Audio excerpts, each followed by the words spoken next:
Fala galerinha, tudo bom com vocês? Tio Carlos falando para a gente continuar aqui o nosso capítulo sobre atmosfera e biodiversidade. E agora a gente vai continuar falando um pouco sobre o ar. E agora a gente vai falar de uma propriedade muito importante do ar, que é a pressão atmosférica, né? Então, você já parou para reparar e refletir sobre a força que o ar exerce sobre as coisas? Não? Nunca? Então pensa no pneu do carro, do papai, da mamãe, do vovô, da vovó, do tio, da tia, da sua bike. Quando a gente coloca o ar para dentro do pneu, né, com aquele compressorzinho lá que a gente bota, ou então com a bombinha, né, a gente fica lá, né, a bombinha ou o compressor, aquele ar vai sendo empurrado para dentro e as partículas de ar vão ficando muito espremidinhas umas nas outras. Por isso que o pneu fica cheio. E aí, aquele ar, ele está sob pressão. E ele está fazendo força para sair. Mas não tem como ele sair porque o ambiente é todo fechado. Tá? Desafio. Vai para a pia. Depois do vídeo. Vai para a pia e faz esse teste. Tá? Pega uma folha de papel. Não pode ser guardanapo, gente, nem papel higiênico. Tem que ser papel mesmo. Pode ser do caderno, pode ser da impressora. Pega um papel, corta lá do tamanho um pouquinho maior que a boca do copo. Coloca água no copo e vira o copo e vê o que aconteceu. E bota nos comentários aqui embaixo o que foi, se deu certo, se não deu, o que foi que aconteceu com a sua experiência. Vai lá, faz pro tio, tá? Então bota nos comentários aqui embaixo do vídeo o que foi que aconteceu com a sua experiência, tá? Mas é só depois do vídeo, não vai embora não, fica aí, vamos lá, vamos continuar. Então, vamos falar de pressão atmosférica agora. O que é essa pressão? A pressão é um tipo de força, tá? Que o peso do ar, o peso de uma massa de ar exerce sobre a superfície da Terra. Então, aqui agora, neste momento, eu tenho uma quantidade de ar sobre a minha cabeça, fazendo peso, fazendo força sobre a minha cabeça. Tá? Então, essa massa de ar que está aqui em cima de mim, fazendo força sobre mim, essa quantidade de massa faz uma certa força. E aí essa força é a pressão, e essa pressão que o ar exerce sobre o corpo ou sobre a superfície é chamada de pressão atmosférica, tá? E como está aí no livro texto de vocês, a pressão atmosférica se deve ao peso da massa de ar sobre a superfície do planeta ou sobre qualquer corpo em contato com o ar. Beleza? E aí aqui do lado a gente tem a imagenzinha aqui embaixo, né? Da latinha de azeite. Não sei se... Pergunta pra mamãe, pergunta pra vovó, pergunta pra quem faz comida, pra quem usa óleo. Ainda em lata, né? Porque isso é uma coisa bem antiga, olha, essas latinhas, hoje tudo é garrafinha. Mas quem ainda usa lata, né, normalmente faz furinhos como tá aí na imagem aqui embaixo do tio, tá? Justamente para quê? Quando a lata é fechada, isso gera pressão e aí dificulta a saída do óleo. Quando você faz o outro furinho, você ajuda, à medida que o ar vai entrando na lata, ele vai fazendo pressão e empurrando o óleo ou o azeite para fora. Tá? A gente sabe onde é que a gente usa pressão atmosférica? Aguenta aí que eu vou arrumar aqui um exemplo. Mágica da edição. Mágica da edição, crianças. A gente está aqui com o copo, o canudo, e vocês sabem como é que a água sai de dentro do copo, passa pelo canudo e entra na boca da gente. Aproveitar, olha. Hidratem-se, crianças. Como é que funciona? Funciona da seguinte forma. Vou pegar aqui o meu copinho de novo. Né? Vocês estão vendo aqui o copinho. Deixa eu até trocar de câmera para ficar melhor para a gente ver. Deu bom? Deu bom, pronto. Então, como é que funciona? O meu copinho, pequenininho, tá com água. Então, na hora que eu coloco o canudo na boca e faço a sucção, o que acontece? A pressão do ar dentro da minha boca diminui. Fica menor do que a pressão do ar no ambiente. Essa pressão do ar maior está empurrando o líquido. Como a pressão do ar diminuiu dentro da minha boca, e aqui a pressão está maior, o líquido, no caso a água, né, ela vai subir, deixa eu ver essa mão, ela vai subir pelo canudo até chegar na minha boca para preencher o espaço e igualar a pressão. Na hora que iguala a pressão, a água para de subir, porque o ar não vai, a pressão dentro e fora da minha boca vai estar igual, então não vai ter como o ar empurrar a água. Então, de novo, bebam água. Agora a gente vai continuar no nosso livro.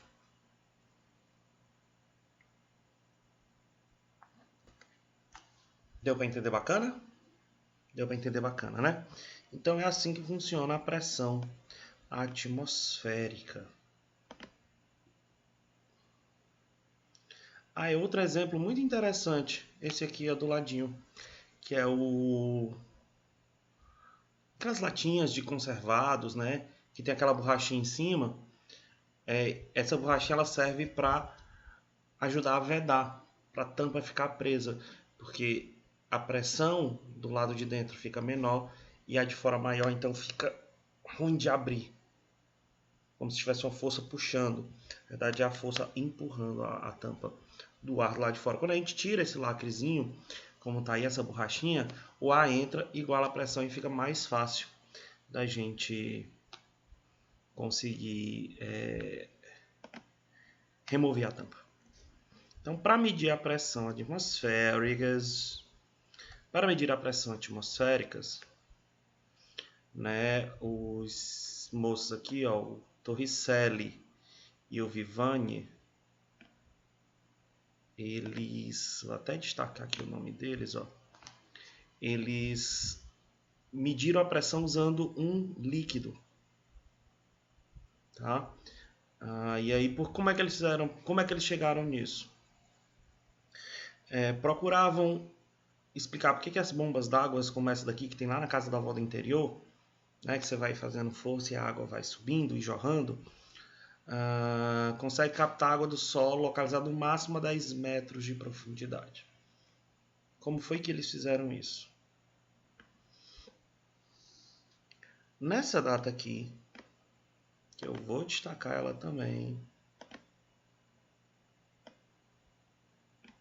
o Vivani realizou um experimento que foi pensado e idealizado pelo Torricelli. Né, para tentar explicar isso, ele fez o que? Ele colocou mercúrio em um tubo de 1 metro de altura e fechado nas duas pontas. Por que o mercúrio? O mercúrio, gente, ele é um metal. E ele é o único metal que na temperatura ambiente ele tem estado, fica em estado líquido. Depois que ele pegou esse tubo de 1 metro, né, 100 centímetros, encheu ele de mercúrio, ele virou o tubo dentro de um recipiente e observou como é que o mercúrio ia reagir. Ele percebeu que dentro da coluna, né, dentro do recipiente de vidro, o mercúrio estabilizou com 76 centímetros de altura.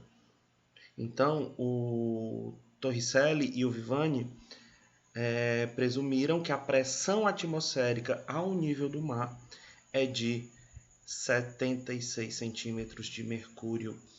Carlos, não entendi nada. Lembra do copinho? Lembra do copinho? Quando é que o líquido para de subir? Quando a pressão que está empurrando a água aqui dentro do copo para o canudo é igual à pressão da boca, do ar na boca. Pressão igual, pressão igual. Então o líquido para de fluir quando a pressão fica igual dentro e fora do tubo. Se a pressão está igual dentro e fora do tubo, dentro do tubo eu tenho a mesma pressão, que é a pressão do ar do lado de fora. E aí assim eles conseguiram calcular a pressão do ar em relação à coluna de mercúrio, tá? Tá aqui o experimento. 1 metro, virou, e aí estabilizou aqui, ó. O mercúrio parou de aumentar o nível aqui embaixo. Deixa eu pôr setinha aqui. Aqui, ó, parou de subir. E quando parou de subir, o nível do mercúrio aqui nesse recipiente de baixo estava marcando aqui 76 centímetros. A pressão do ar não estava empurrando o mercúrio para fora, para dentro do tubo, e nem estava deixando o mercúrio sair do tubo. Então significa dizer que a pressão dentro e fora do tubo estava igual, tá? E hoje essa é uma medida oficial. A pressão do ar ao nível do mar é de 76 centímetros de mercúrio, tá? Que os cientistas também usam, né? Deixa eu ligar aqui a minha cozinha. 760 milímetros de mercúrio. A gente usa essa representação de 760 milímetros, mmHg, que é milímetros de mercúrio. Professor, Hg é, olha aqui, ó. Hg é o símbolo do mercúrio, símbolo químico, isso aí a gente vai estudar daqui a um tempo, lá no 9º ano, beleza?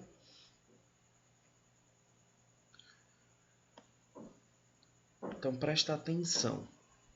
Ao nível do mar, a pressão do ar é de 76 centímetros de mercúrio ou 760 milímetros de mercúrio. À medida que a gente vai ganhando altitude, como vai ter menos ar acima da nossa cabeça, a pressão vai diminuir. Então, aqui no topo da serra, a pressão é menor, é de 70 milímetros de mercúrio. E aí eu vou fazer uma pergunta para vocês. Vou voltar para essa câmera. Presta atenção na minha pergunta. Vamos lá. Quem de vocês aí, viajando, subindo serra, sentiu o ouvido, né, esquisito? Como se ele estivesse entupindo? Já? Coloca aí nos comentários quem já sentiu essa sensação. Sabe por que isso acontece? Porque quando a gente sobe a serra, a pressão do ar diminui. Então a pressão do lado de fora da nossa cabeça fica menor do que a pressão do lado de dentro. E isso empurra o nosso tímpano para fora. No que empurra o nosso tímpano para fora, porque a pressão do lado de fora está menor, aí dá aquela entupida no ouvido.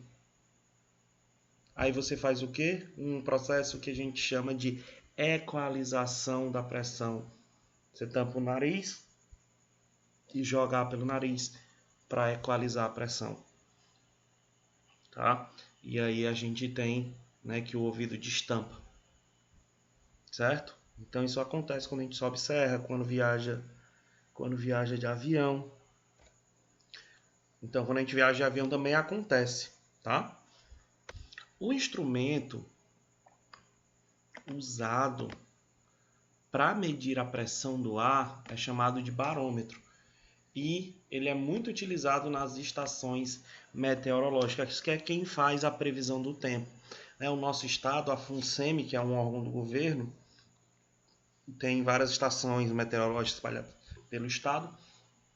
Nessas estações a gente tem aqueles instrumentos que a gente já falou: pluviômetro, higrômetro, barômetro, termômetro, biruta. Tem todos esses instrumentos de medição do clima, tá? E agora a gente começa a falar da biosfera. A biosfera, crianças, é a região do planeta que, na verdade, ela não é uma região específica. Ela é uma interação entre hidrosfera, litosfera e atmosfera onde a gente consegue imitar, encontrar, formas de vida. Então a gente encontra vida na água, vida na terra e vida no ar. Sejam micro-organismos, sejam animais, né? As aves, por exemplo, voando em grandes altitudes. Então a gente tem, né, que isso é a biosfera. E falando de biosfera, que é a interação entre essas regiões, a gente tem a ecologia. A ecologia é a parte dentro do estudo de ciências que estuda a interação dos seres vivos com o meio ambiente e com os outros seres vivos. Então, tudo na natureza interage. Os seres vivos interagem com outros seres vivos, os seres vivos interagem com o meio ambiente. E aí a ecologia é quem vai estudar todas essas interações, sejam elas benéficas ou não. Tudo isso é estudado pela ecologia. Tá? E aí a gente chega aqui na ideia de espécie, né? Então vamos aqui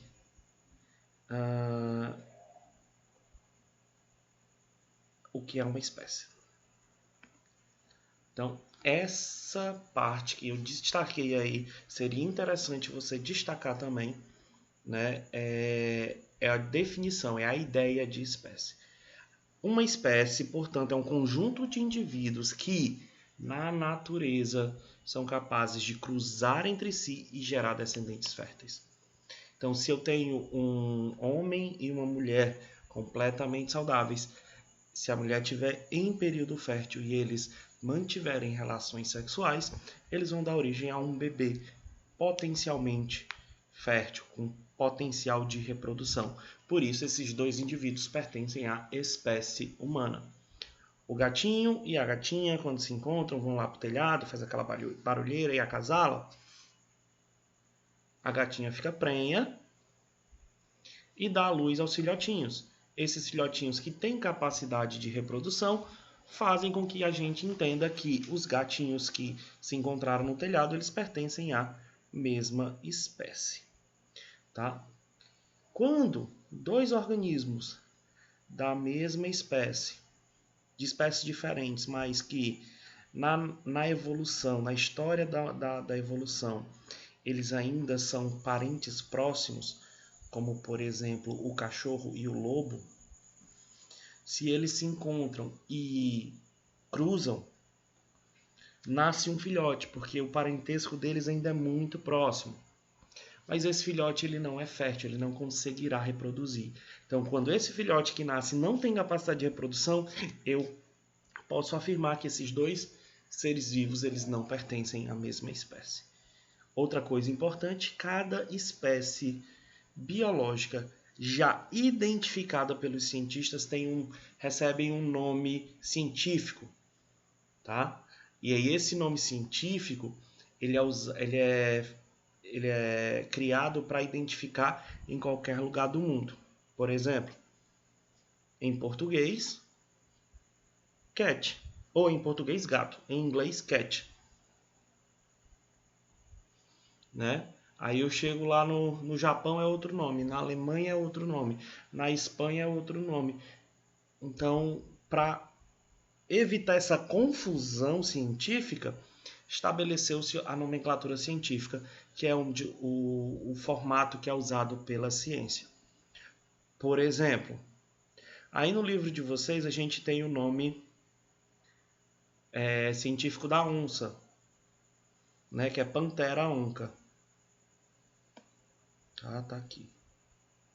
Panthera onca. Esse nome Panthera onca, ele é um nome composto por dois nomes, né? O nome científico ele vai ter sempre pelo menos dois nomes. O nome científico ele obrigatoriamente tem que ser em latim ou latinizado, ou seja, ela tem que estar escrita numa forma que se assemelhe ao que seria em latim. Primeira coisa, tá? O nome científico, quando ele vai ser escrito, ele precisa ser ou sublinhado, se for digitado, se for no computador, ou sublinhado ou itálico, mas normalmente ele vem em itálico, né? A letrinha inclinada. Se você está escrevendo à mão, obrigatoriamente você vai sublinhar o nome científico, tá? Não pode esquecer dessas duas regras. O nome científico, né, o primeiro nome, olha aí no livro aqui embaixo, o primeiro nome começa com letra maiúscula sempre. E o segundo sempre começa com letra minúscula. Tá? Então a gente tem essas regrinhas. Tá? Digitado. Tenta usar o itálico, a letra deitadinha. E manuscrito tenta não, né? Faz o sublinhado. Beleza?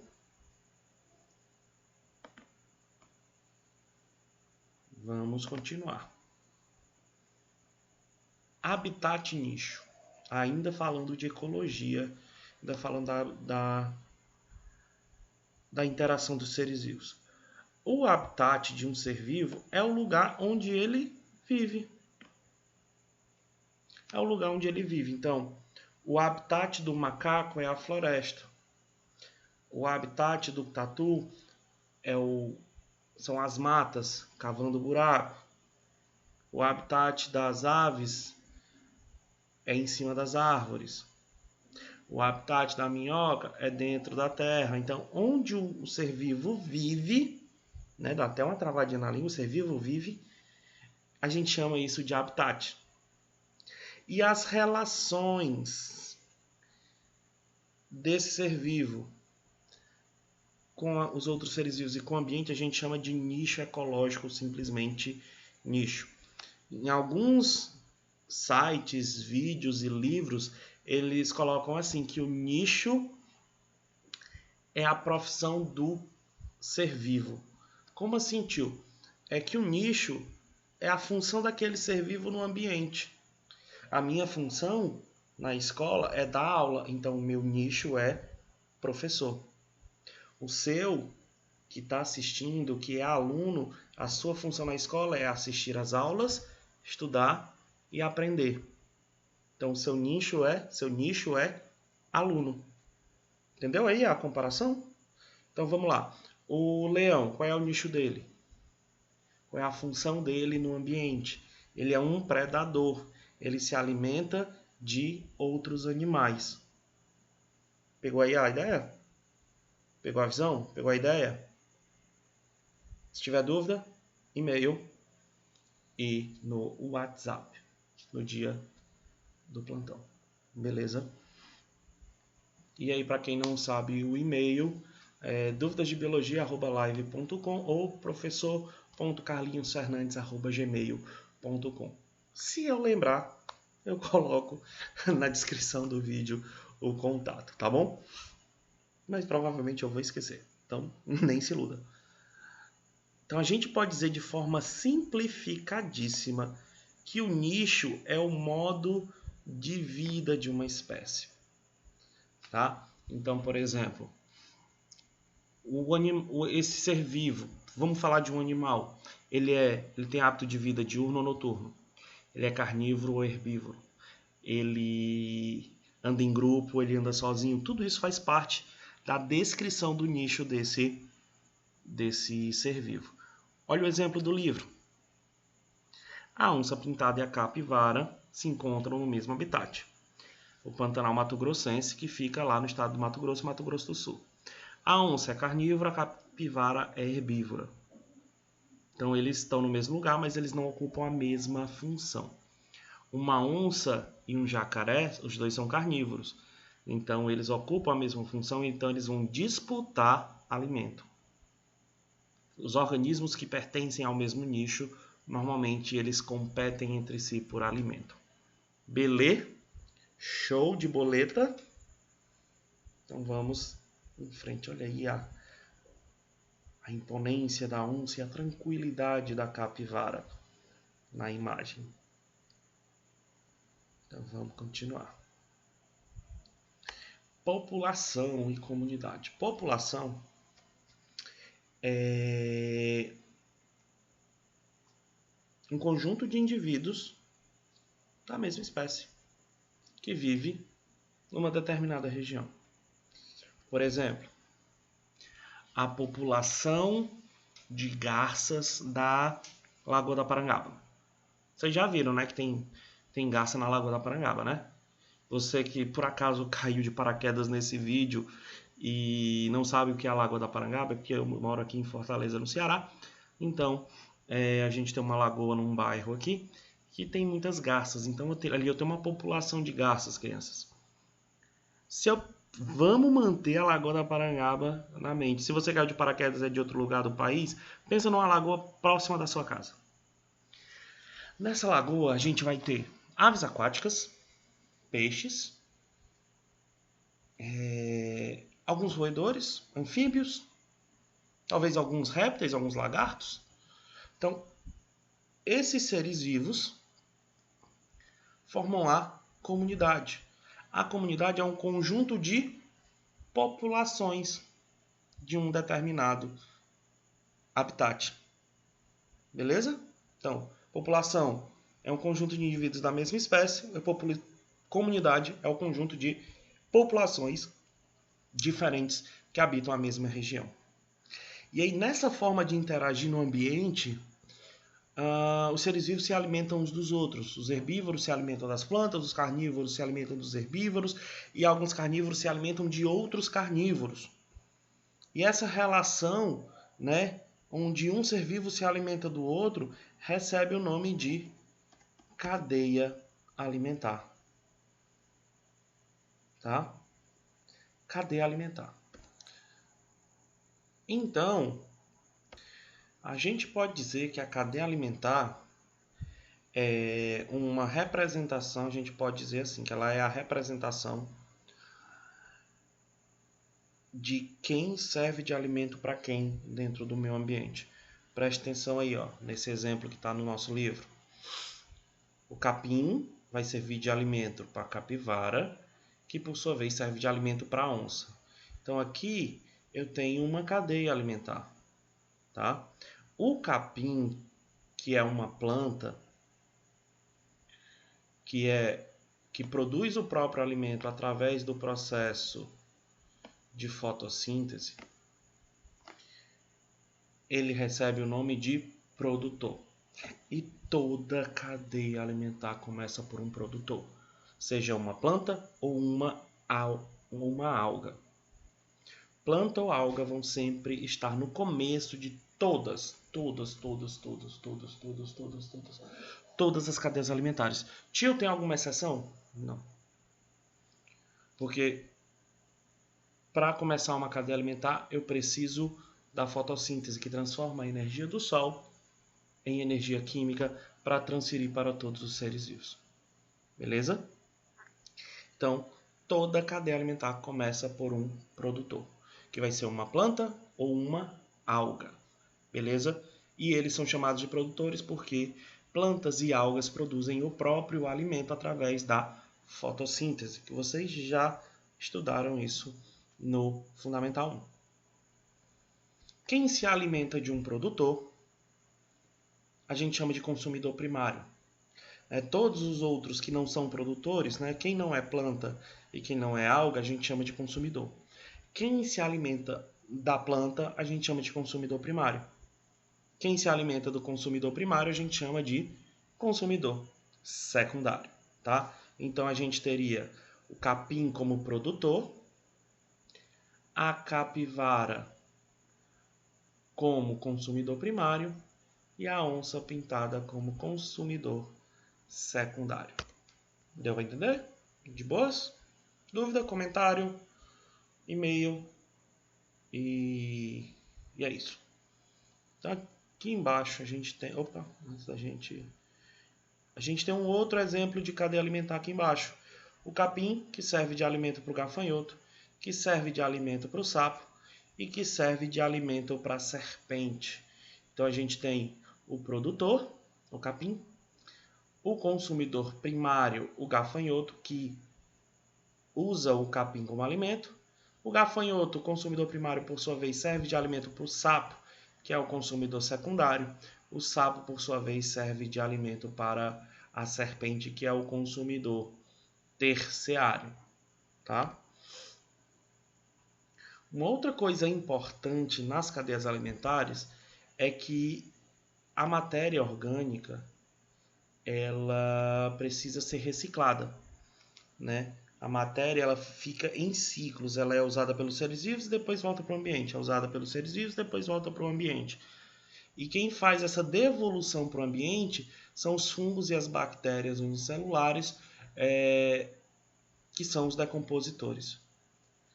Numa cadeia alimentar, para que ela possa existir, eu não preciso de mais nada além de um produtor para tirar a energia do sol e trazer para os seres vivos, e um decompositor para devolver toda a matéria orgânica para o ambiente. Eu não preciso de mais nada, não preciso de consumidor primário, secundário.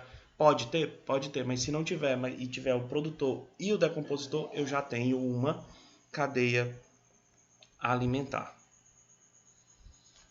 Na natureza, as cadeias alimentares elas são apenas uma parte de uma complexa rede de interação entre os seres vivos.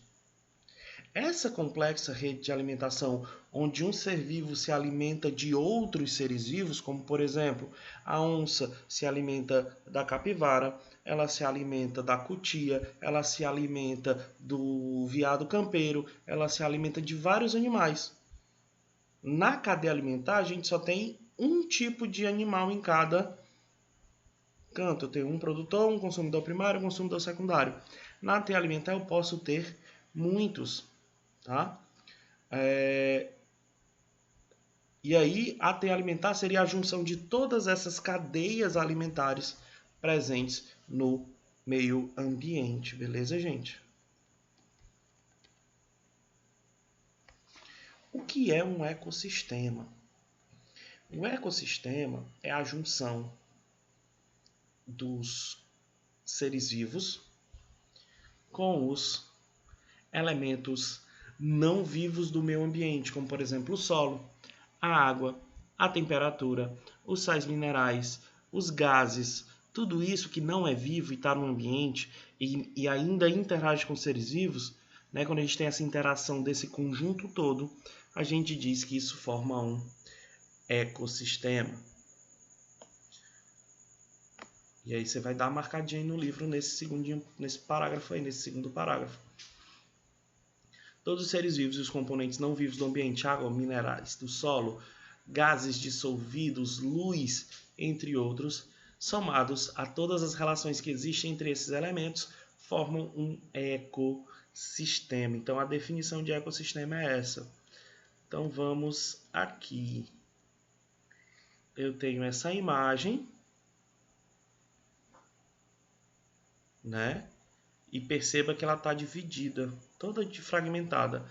Então a parte A, que é só o jacarezinho, ela é uma espécie.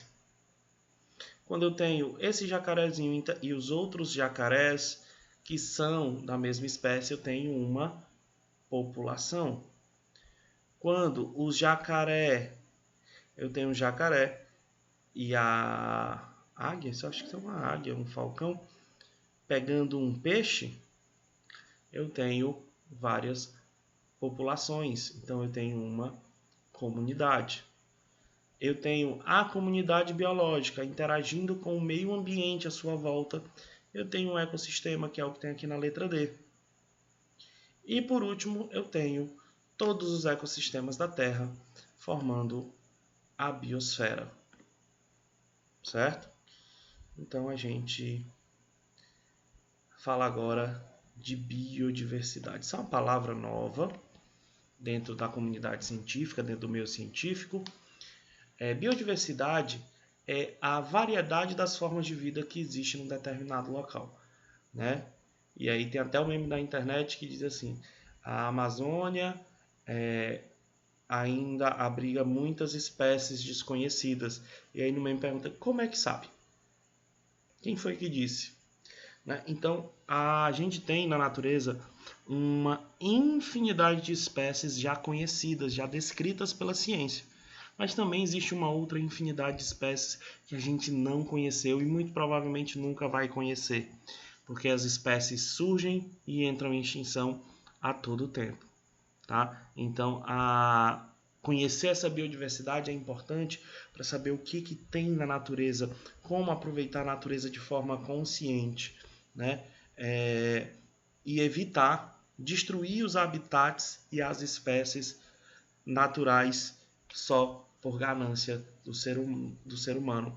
É importante conhecer a biodiversidade, porque a gente consegue tirar muitos remédios de plantas, remédios a partir de substâncias químicas produzidas pelos animais. Por exemplo, aqui na UFC estava sendo estudado uma substância que combatia o câncer tirado da tinta produzida por um molusco. Olha que loucura. Um molusco, né, um parente do caracol, eles soltavam a tinta para se defender. Que nem aquelas que a gente vê nos documentários, desenhos que os povos soltam. E essa tinta que ela solta, que é roxinha, que é arroxeada, ela tem propriedades anti-câncer. Então, se a gente não conhecesse essa espécie, a gente nunca ia chegar nesse remédio, nesse possível remédio. Tá? Então, existem uma infinidade de coisas que a gente pode descobrir estudando biodiversidade, estudando a diversidade da vida. Tá? Daí a importância desse estudo. E aí, outra coisa muito importante, que o nosso Brasil sofre muito com isso, é a biopirataria, ou seja, pessoas de outros países vêm até o nosso país e roubam, se apropriam de forma inadequada através de caça, coleta e depois envio ilegal de plantas e animais daqui do nosso país para fora, para ser estudado, para fazer cosmético e para uma infinidade de outras coisas. Tá? Então, para isso, é muito importante que as autoridades criem uma política de preservação da biodiversidade e que nós também tenhamos consciência da importância dessa biodiversidade. Na década de 90, surgiu um termo que ele ainda está na moda, que é o termo sustentabilidade. A sustentabilidade é o uso dos recursos do ambiente sem desperdiçá-los, sem esgotá-los, para que eles possam ser mantidos e preservados para as próximas gerações. E você que está assistindo esse vídeo, eu te peço de todo o coração, pratique sustentabilidade. Se você não sabe o que é sustentabilidade, dá uma pesquisada no Google. Tá? Dá uma pesquisada. E como está aqui nesse texto, aqui embaixo, uma atividade sustentável é aquela que se preocupa em explorar um recurso a modo de garantir o bem-estar econômico, social e ambiental também para as gerações seguintes. Ela deve se preocupar não apenas com melhorar o mundo hoje, mas em garantir qualidade de vida para as próximas gerações. Então, isso é sustentabilidade. Quando você cuida do ambiente, cuida da limpeza da sua rua, do seu lixo, isso são atitudes sustentáveis, tá?